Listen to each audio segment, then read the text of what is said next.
arrêter d'utiliser les enfants des autres. Moi, comme moi, je n'accepte pas, et je le dis de façon claire et distincte. Je vous regarde droit dans les yeux, jeunes de Côte d'Ivoire. L'heure est venue de ne plus mourir, comme l'a dit Daouda, pour des politiciens. Encore moins pour des politiciens véreux.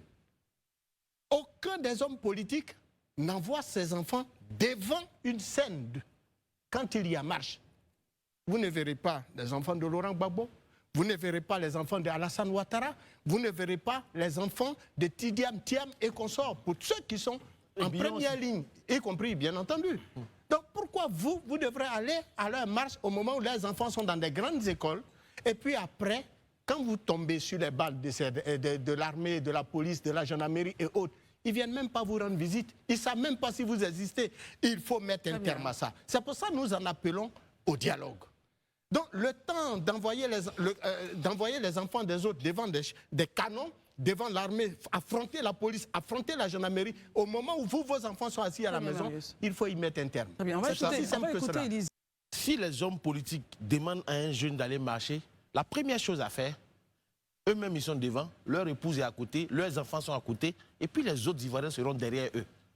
Tant qu'aujourd'hui, moi je dis ça à tous les jeunes, si vous ne voyez pas un homme politique avec sa famille à ses côtés dans la rue, ne les suivez pas. Parce que si tu meurs pour un homme politique, tu es mort pour rien. Très bien. On a vu beaucoup de personnes qui sont mortes. On se rappelle encore de Toussaint, le jeune Toussaint qui est décédé. Aujourd'hui, les gens l'ont oublié. Des gens sont morts à Yamsoukro, à Boaki, à Bonois, à Djouekoué, à Guitrozon.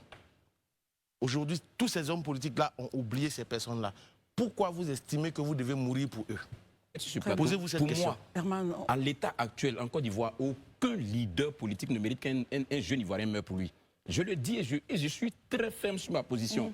Aucun leader politique, quel que soit le nom que tu peux porter, ne mérite qu'un jeune Ivoirien plein d'avenir et qui doit contribuer à bâtir ce pays meure pour lui. Ça ne vaut même pas la peine. Donc si un leader politique a tendance à t'orienter sur une voie qui est une menace pour ta propre vie, frère, il faut abandonner ce chemin-là. Tu mérites de vivre.